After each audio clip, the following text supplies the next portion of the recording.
prepare, right? He's you know, losing his learning, right? And Volvo's done plenty. I mean, he's playing on a lot of teams. He's losing a lot. And we actually see the Spirit Breaker here, which is Pulva's best hero, right?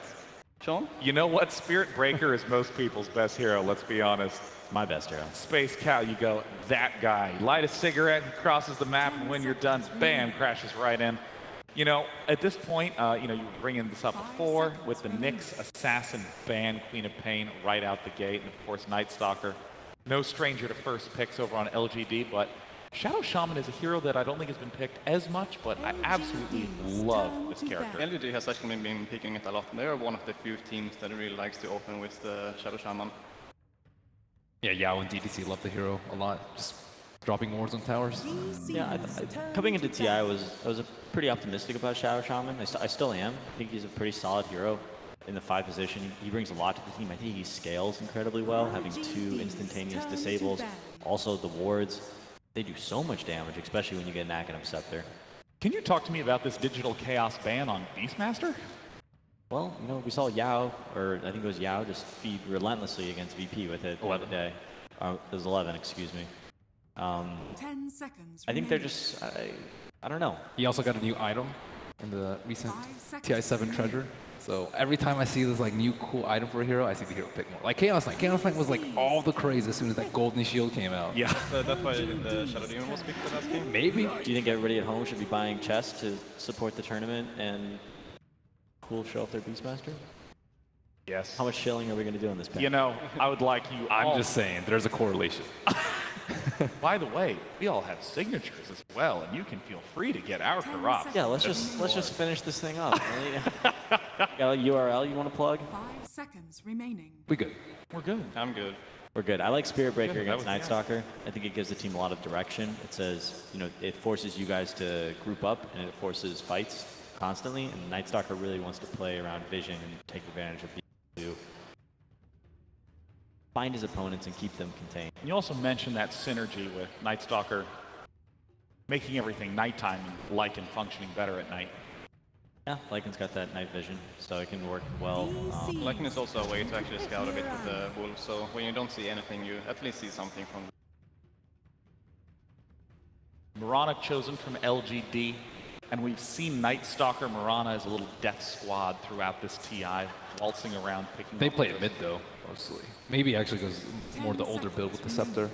One thing to note about DC, which I think is one of their weaknesses, I think their core players are very limited on their hero pools. We've seen ABED playing the same 3 to 4 heroes ever since the group stage.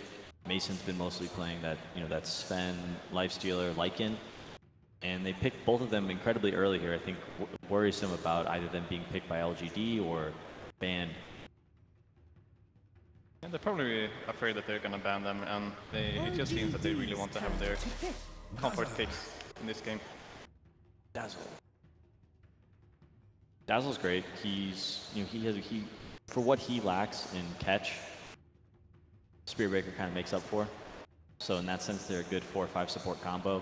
Spirit Breaker will force the fights. Dazzle will help your team win those.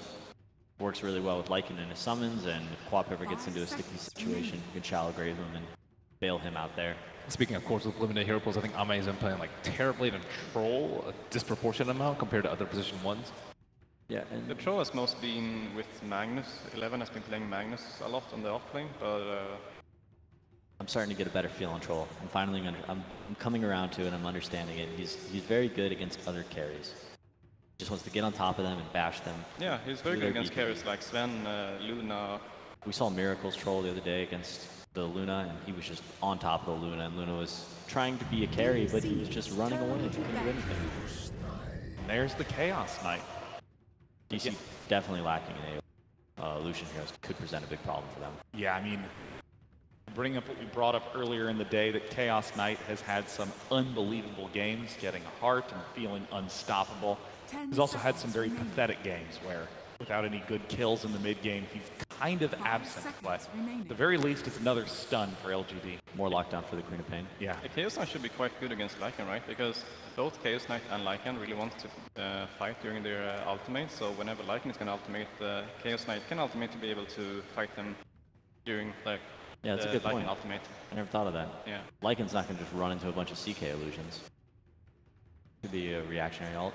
I would worry about Timbersaw for LG, like a Timbersaw picked by DC here. I think that DC's definitely going to pick up some sort of AoE to help deal with the CK. LGD's turn to ban. Must be the offlane, right? Yeah, only like for F-Zero. LGD's turn to pick. Yeah, for F-Zero. They could do Timbersaw. I think Spirit Breaker is enough to catch along. There it is. Magnus for LGD. Many teams were first banning Magnus up against LGD, but this is also really nice with Chaos Knight. Chaos Knight historically has a very difficult time farming. Magnus can use Empower to give Chaos Knight a much faster opportunity to gather up gold in case he can't get those kills. It's pretty unusual though, because Chaos Knight, most of his damage is from his illusions, which you don't really empower. Usually you just want like a BKB carry that doesn't have any illusions. Yeah, I kind of like where DC's at right now. Final ban Enigma from LGD was a pretty solid ban. That would have been some nice AoE to help deal with all the CK illusions. But what do you guys think about Timbersaw? Any opinions? I think he works well with the Spirit Breaker because Spirit Breaker locks down a hero, and Timbersaw's problem is if people are like running away, so you need stuns. Yeah. The only problem is that they actually own Spirit Breaker. Yeah. You usually want something with a lower cooldown than maybe his ultimate setup. So maybe some more disable. Sand King is still in the pool. That could be an option. Enigma ban was very good. It really worked very well. Lineup. Having a lot of interrupts for DC is really important. Not only is it AoE and control for the CK and his illusions, or lockdown for the Mana, but also the Rasa is going to be shackling people. And if you can't interrupt shackles, that's a long duration control. I think Queen of Pain has to go for you. Do that because either Lycan or Dazzle has an interrupt. Oh, you're thinking Queen of Pain needs to be an interrupter at this point. Maybe. Or Orchid. I mean, Lycan can just go book and just run at the Shadow Shaman, and he can't do anything. So. True. MEEPO on ABED. The crowd loves it. I know the crowd loves MEEPO anyways, but of course, ABED, one of the most famous MEEPO players out there, grinding his way to over 10K MMR with it. And of course, I'm thrilled that we get the chance to see it here on main stage. Casters, take it away. Thank you very much, Day 9. And indeed, what a way to finish the draft. Digital Chaos getting that elusive ABED MEEPO in as the final pick. I mean, the question is, Fogged, is how good of a MEEPO game is this? It's pretty damn good. He can snowball really hard. The lane is pretty good for him as well. He doesn't really have to deal too much with those right clicks from the Mirana. He can actually just tank it up a bit. And then, as we know, MEEPO goes to jungle and does what he does. And he has Howl benefit on top too. So this could be really cool. And they have this this pressuring lane, it looks like. They're going to have Queen of Pain. Maybe they even do some type of aggro tri-lane here for DC. Maybe they do like Spirit Breaker, Queen of Pain, Dazzle. We'll see Boba moving, of course, but to try to pressure that CK at least in the start. We're blessed, dude. We get a MEEPO game, the first MEEPO game of the tournament here. Something that, exactly, that was being waiting for throughout the group stages. We obviously saw it time and time again being banned out against teams like Digital Chaos, having ABED on this MEEPO. Howl with MEEPO is also something absurd that we don't get to see too often. I mean, Howl with MEEPO, extremely good. The heal bomb from Dazzle, of course, there's a lot of synergy going on from Digital Chaos' lineup. And as you said, do LGD have the tools to deal with an ABED MEEPO heading to the jungle, getting this free farm and becoming this very, very big force? 20 minutes in with the stat build, almost certainly getting those Dragon Lances out.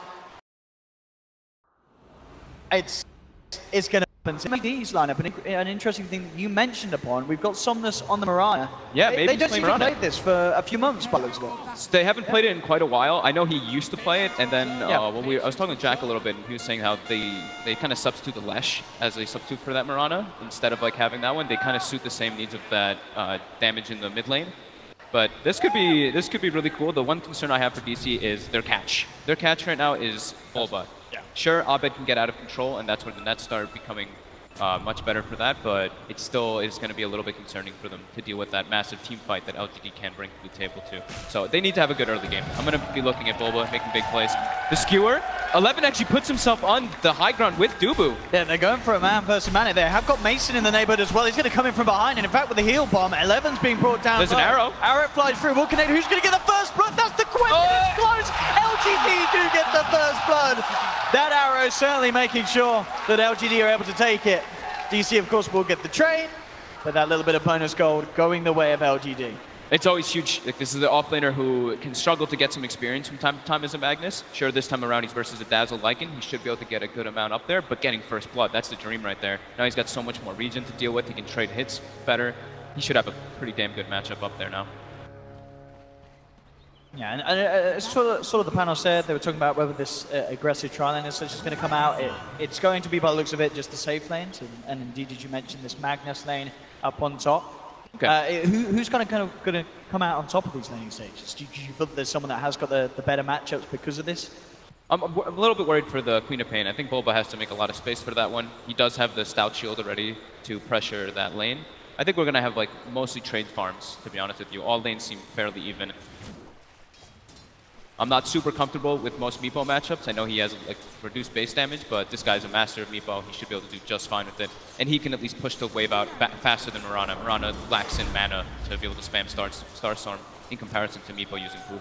And I think it's certainly going to be interesting to see how LGD do deal with the ABED MEEPO, because there's no way that you kind of come into this game and you don't expect that MEEPO to come through. It's hard to believe that this has kind of sneaked past LGD. Drafting phase. They must have known that there was the chance that this was happening, and you'd expect that they've got some sort of a plan to deal with it. Yeah, the thing is that they did pick the Queen of Pain in the first two. That can be that big deterrent because we know ABED loves that Queen of Pain, but it's a really smart move. DC putting in the off lane, and now they're going to put the pressure quite hard for this Queen of Pain and Spirit Breaker versus this dual lane. Night Stalker should probably, Victoria on the Night Stalker should probably stay down here just at the beginning to make sure that they don't able to pressure the CK at the start. There's a couple levels, and then the safe lane is fine. Once Ame has 1 or 2 points in the reality rift, they can start to threaten Bulba whenever he steps up.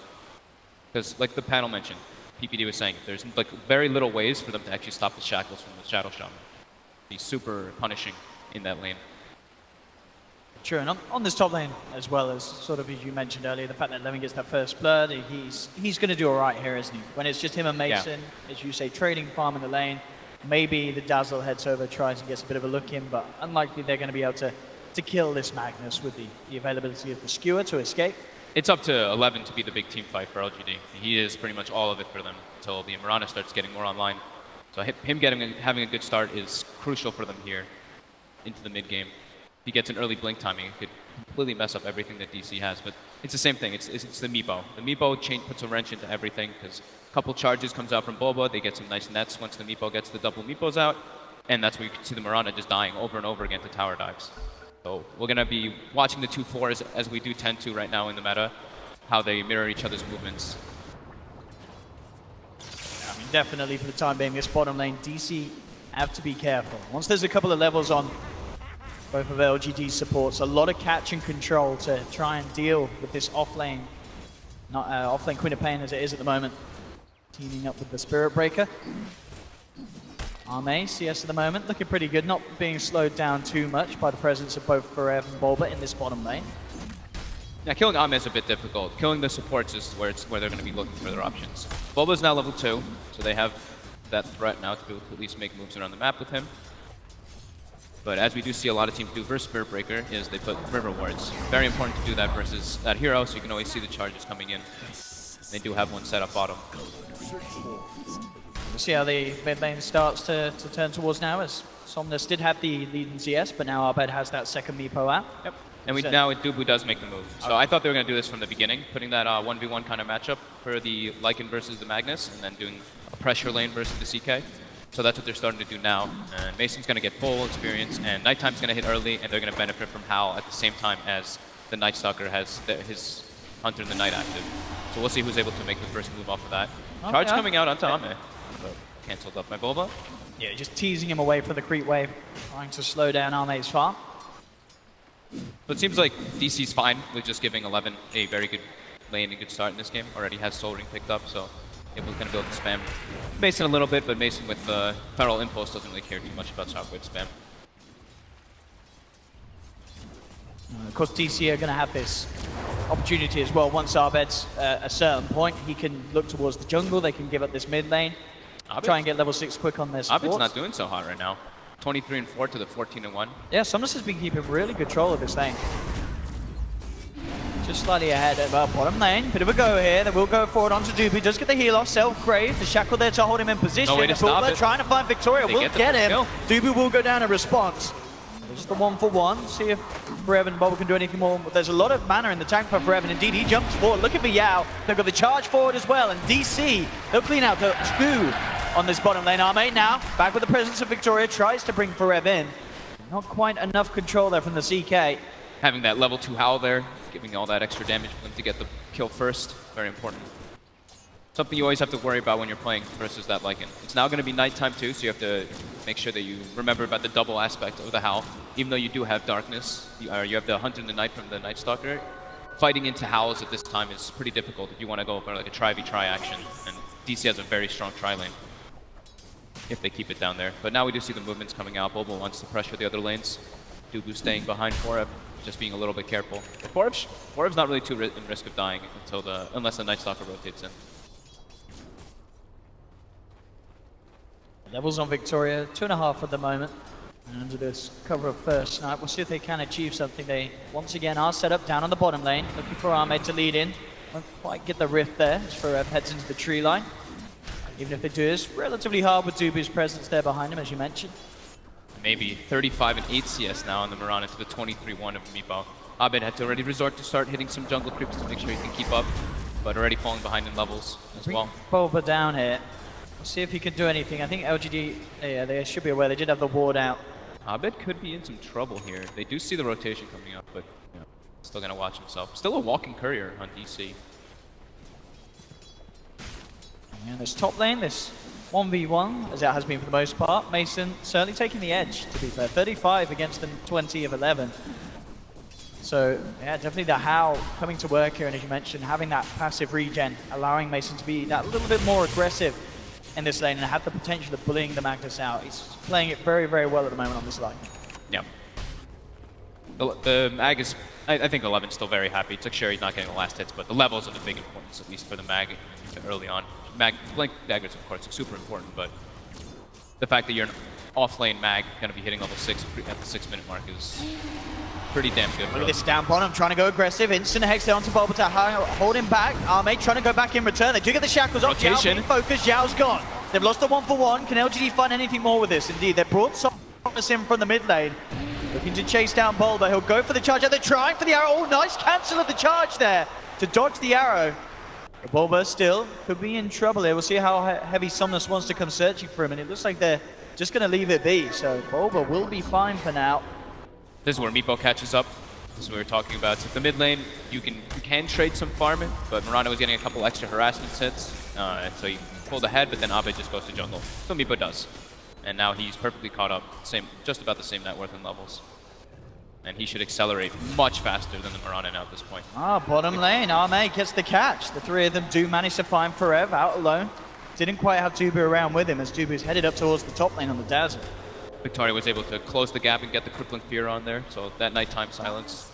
If Forev doesn't have backup, that's where he's really susceptible to dying when they have that tri-lane down there. There's only a dual lane, he should be fine if he's full health, but with Victoria, it's harder. Victoria's here, but Bulba's got eyes on him. Charges forward, there's the first net. Forev jumping into position. They managed to trap the Night Stalker.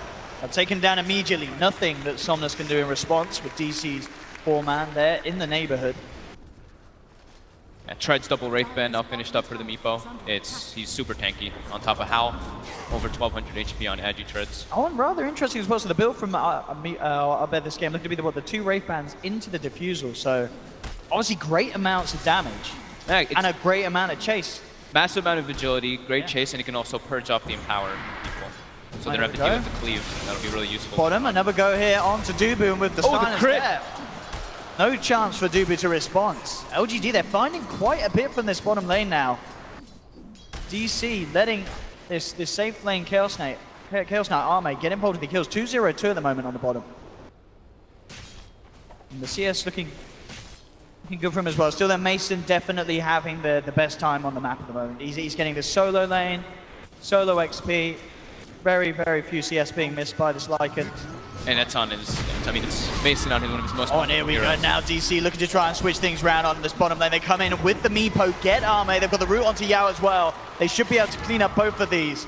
ABED already making these early rotations, making sure that the lanes go the way of DC. Yeah, beautiful rotation by ABED.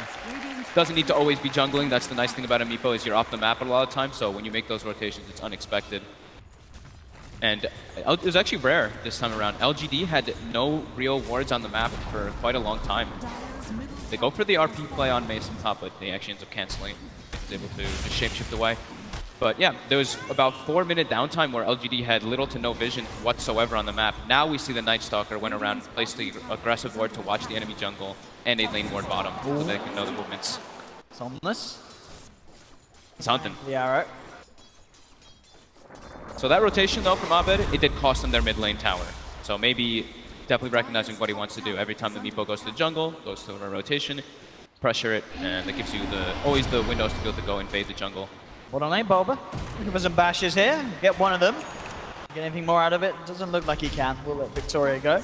But this is true. You know, you say about getting the space in the mid lane. They're also now getting the space on the top lane. LGD taking towers. Same time DC are down on the bottom. They're looking for the tier 1 trade.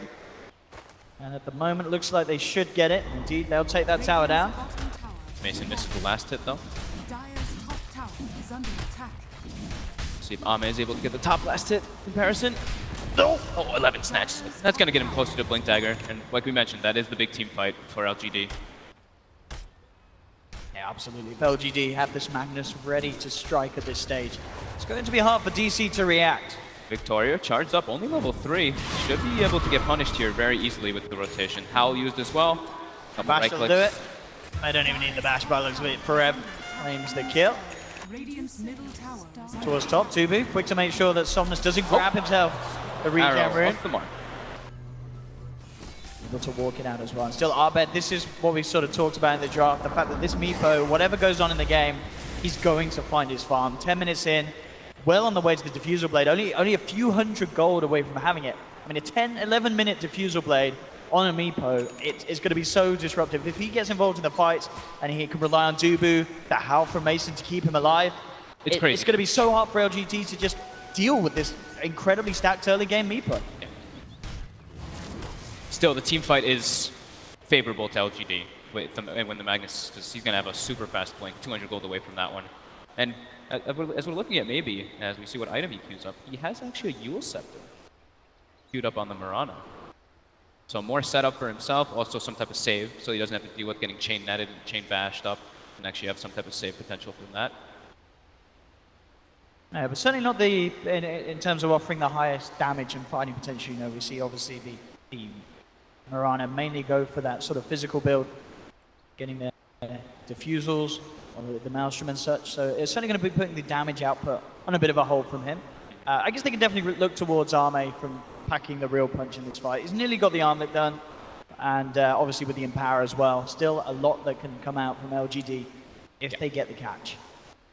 That's like the cool thing. It's like they had trades going off, so DC made the trade going off where they wanted 4F to build the pressure to CK and get some farm, while they allow 11 to, of course, get that farm top. But the issue with that is now he's going to have high levels of Empower and an early Blink Dagger for their team fight. So not only do they have great team fight, but when the lull is happening, when there's not really fights happening, that CK can just accelerate his growth with that Empower much quicker. Because like Sean, like Day9 mentioned on the panel, you know, CK can suffer in ways of farming. I'm interested to see who makes the first move, whether it be a DC looking to utilize ABED's Diffusal Blade, or Eleven's going to make a go with this Blink Dagger ASAP. DC could try to force pressure, like not the next nighttime, but the one afterwards, and maybe go for a sneak Roche. The Lycan and the MEEPO with the Vlads on Lycan can actually get it brought down incredibly fast. We actually just see, I think ABED just pinged out that Roche area, and we see LGD's actually already shooting arrows in there, kind of expecting something to happen. So very deep aggressive wards from LGD, able to watch when 4F was farming and anything that's going on in DC's jungle. But for the time being, very quiet. Dubu very far stepped up now though. Looks like he's going to be able to get brought down here from the rotations. Getting the wrap around, and indeed no chance for the Dazzle here with the 3 of LGD closing in. Somnus to pick up the kill will give him enough gold to finish off that Yule Scepter. And they certainly may look for more. Having that Blink Dagger ready in the waiting on 11. So rule of thumb for us with the MEEPO, usually about 1 level per minute, and ABED's keeping up actually ahead of that, so almost level 14 now at the 12-minute mark. Once he gets that Blink Dagger, they can start to put a lot of aggressive moves, because he's kind of like their team fighter in a way, as the MEEPO. since he's so accelerated. Yeah, this is definitely the scary thing for LGD. You know that if you ask ABED now how happy he is with his early 12 minutes of this game, he's going to say this is perfect. Yeah. Sure, he suffered a little bit in the CS very early on, but that's not showing at all now.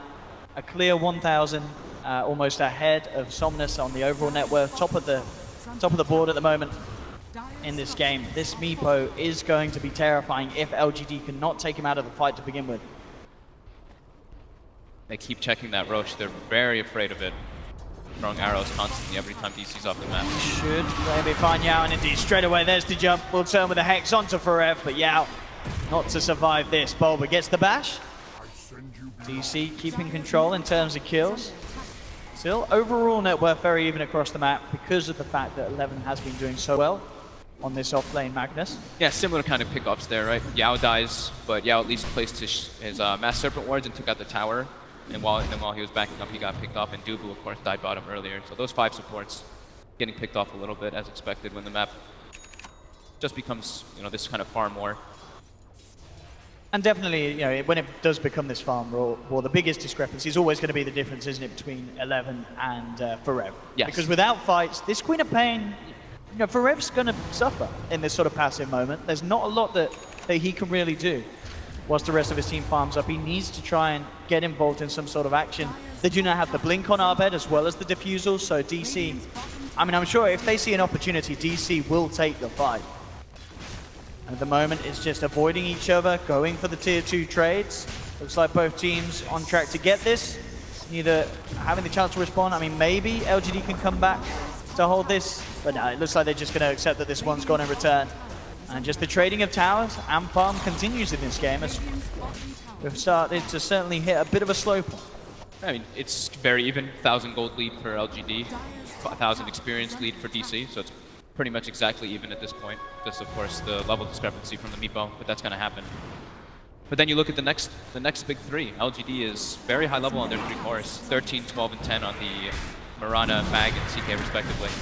And they actually make their own way into the pit with the CK reality of Rift minus armor plus the Mass Serpent wards. They have more than enough to bring this down quickly. And DC are heading over slightly, but indeed with the speed that this is going, can they actually contest it? Bulba has the control onto the Nightstalk on the side of it, but LGD, they're going to easily be able to finish this off, grab the Aegis, now they jump forward, bring in Bulba, take down the Breaker as well as securing that Aegis into the hands of Arme. That's a big problem. They've got the Blink Mag already too. They can start to pressure. I don't even know if they want to though. Don't think they actually feel like they need to go for a straight tower push. They can just force their lanes out and wait for DC to kind of come to them when they have this. They can probably wait a couple minutes till everybody's more healthy, and then they can reset, and when the lanes are better, they can actually make a full frontal siege with that Aegis. And we see on ABED as well, really valuing just the value of the stats on the defusal. I don't think he even used a single charge, but straight away upgrades it to that level 2 to get that very efficient boosted amount of Agi for the price that you're paying. I'm pretty surprised to see him upgrade it that early though. Because now if he does use all the charges, he has to buy a whole new one in order to refresh that. So, but yeah, definitely just wanting that straight up sheer agility. There we go again. Bulba, he was ready to go. The rest of his team not quite in position, ready to follow through behind him. Tension's high there in the booth, as we can see. He's got to keep his cool here. 9-7, though. DC definitely not in a bad position at all. ABED, as we continue to say, we're still yet to really see the potential of him in a fight, other than that one gank very early on down bottom. Yeah, we still haven't seen the RPs or anything. Yeah. A lot of the thing is that Mason's going to have to put in a lot of work with his wolves. Once he gets that level 4 wolves, since he's actually, he's level 12 and he doesn't have them yet, he went for the second point of shapeshift and a couple other points and everything else. Yep. He has to be sure to scout them. That's just the important thing in the fights. Because if they don't know where that mag is, the RP can be devastating if they hit the MEEPO. And worth noting as well, of course, Mason going for the build that we start to see fall a little bit out of favor.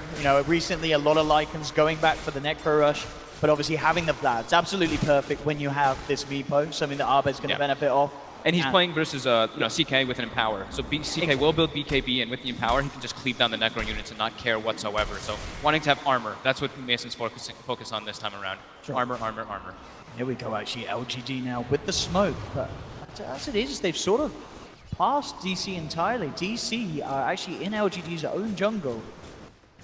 See if LGD realize this anytime soon. They don't actually, by the looks of it, have any of their own wards in their own jungle. It's DC having full vision of LGD's half of the map there. LGD will simply reveal themselves, start to push down mid. The question is if Digital Chaos themselves can now get in a bit of a wraparound and catch LGD from behind. They're starting to move over, but it will be scanned out by LGD. LGD aware of this movement from Digital Chaos. Now they turn back towards them. Arrow straight away onto the Dazzle. Dubu does get the Grave off. We'll see what the rest of DC want to do. It looks like they will just accept the loss of the Dazzle and back away, not wanting to take this fight.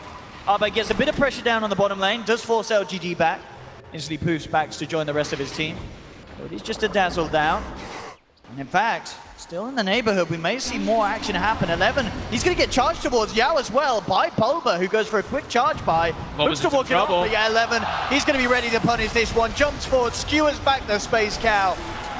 And Bulba there, maybe just creating space, trying to make sure that LGD didn't therefore jump in on any of the bigger members of Digital Chaos. They've got view of Mason too with the Yule Scepter, more catch. That's going to pay off massively if they get the kill, and indeed with the stun connection, there's no escape there for Mason. That Yule's pick up indeed from Somnus, maybe being the perfect item there for the catch. Starting to get pretty concerned for DC. They have this super far MEEPO, so we can still give them that, of course, but the other two cores are starting to fall heavily far behind. Forev hasn't been given the chance to actually use Sonic Wave, so Queen of Pain can flash farm, of course, with her abilities, but ideally you want to be fighting as an offlane Queen of Pain. That's where you get your gold, that's where you get your momentum swing. So it's MEEPO and then 3 big cores of LGD, and like we said, LGD has the team fight. Yeah, and they're ready to go high ground. We'll see what DC can do to stop this. The Serpent wards are out, 5 seconds and Mason's back in. How do you enter into this fight as Digital Chaos? They have to be so careful with 11 keeping himself in the back lines, ready to blink in with an RP for the counter initiate. Man, DC does not really have good D-push. The only thing they really have is How do they stop this? I mean, Arme's just going to bring them in, ready to fight. Dubu has to grave himself 11. Shadowblade up on the side. They do have vision upon him. Bulba charges in, gets the dust down for him. With the Sonic. They've got 11. Oh, the RP! Comes out! The Starstorm as well! LGD absolutely destroying Digital Chaos. There's no buyback either. ABED actually bought the Eagle Song. I mean, if they realize this, they could maybe even go for a finish. No, a whole minute without that MEEPO. They're going to heal up. They're unlikely to know. They're unlikely to know, and they will back off. Oh my god. They like almost brought him down too. They kind of isolated him. The Spirit Breaker charge comes through, but living with about 100 HP. The fact that he got it off. We'll see it here again. I mean, how many he quite catches in it. It looks like 3 to me. And they know he's there. They're pinging him out. Bulba makes a beeline straight for him. But there's not quite the control. He goes for the ultimate, but immediately that silence there. The silence from Victoria stopping the Nether Strike from Bulba meant that the RP was successful. Brilliant play from the Night Stalker. And off the back of that, of course, as we saw there, cleaning up that mid lane, Rax. You see the relief instantly as soon as he's dying and he's feeling the pressure, then gets the RP off. That's incredibly super opportune moment. And that's the first time now we see the Sonic Wave used. That was the first time we see the RP used, and now look at that gold lead. Look at that experience lead. Radiant's middle tower is under attack. Digital Chaos. I mean, it was exactly as you mentioned coming into that. Dealing with this sort of pressure this early on, it's not great. You know, Digital Chaos, they want to be the ones making the jump. They want to have the fight starting with ABED immediately bursting down a couple of LGD's members. But when LGD come down your mid lane like that, drop your wards, make themselves at home in your base, it's very hard to get them out. I love this by Ame as well, picking up a Blink Dagger now too. So if he isn't in the position to follow up for the RPs, now he always will be. So nighttime, now we have smoke for smoke action. They've got to do something with this. LGD gets the high ground first. They're on the high ground first indeed, straight away. Bulba does get the charge off on the side. Ame, bring it Dubu in, has the ult back online with ABED. Can he burst it down? Somnus looking towards Bulba now, hesitation back towards the MEEPO. They have already lost 2. ABED gets critted down there. Ame doing the work on this Chaos Knight. They've taken down 3. RP just comes off cooldown 11. Comes in for the cleanup. LGD team wiping Digital Chaos. And we asked ourselves if they had a plan for this MEEPO, and I mean, whatever they're doing, it's certainly working this game, LGD. Look at the damage done in this fight. 6,600 by CK and 6,000 by Mirana. That's insane at this point. With the Mjolnir picked up so early. 11 was forced to buy back for that cleanup RP, but they're going to get another Rax out of this. Absolutely worth it. Straight in on the top lane. With 3 members down, they're going to have Forev back up in a second, but no Mason. No ABED for a while. They will get the skewer back, and indeed straight away with the stun. They'll burst down Forev. with the Sonic Wave, now looking for the turnaround, does take down Arme. That's the Chaos Knight gone for 50. If they can find these two as well, this will be a massive hole. Brett will get a second, but still, 11 and Victoria, they're too big and strong. Bulba tries to charge in, but 11, he can turn, he'll look to try and fight back. Yao comes in with a quick zap. And the Raxes are dead already. They're gone. And GG is caught. DC want to reset this, move on to game 2, because game 1, LGD just playing on another level. Absolutely insane start for this LGD. They didn't really let DC do what they wanted to do with their lineup, is get that Roche, have the Aegis, and take fights around the RP with a MEEPO with Aegis. And they just didn't allow that to happen. They were just kind of farming around, always checking to make sure that Roche, and then they all kind of grouped up together. Even though they don't have this like crazy sustain lineup, they have the RP, they know they have that big team fight. And during those like low periods, we saw the CK just gradually building up net worth while Forev slowly but surely started to decline, and it just becomes really difficult for them to fight.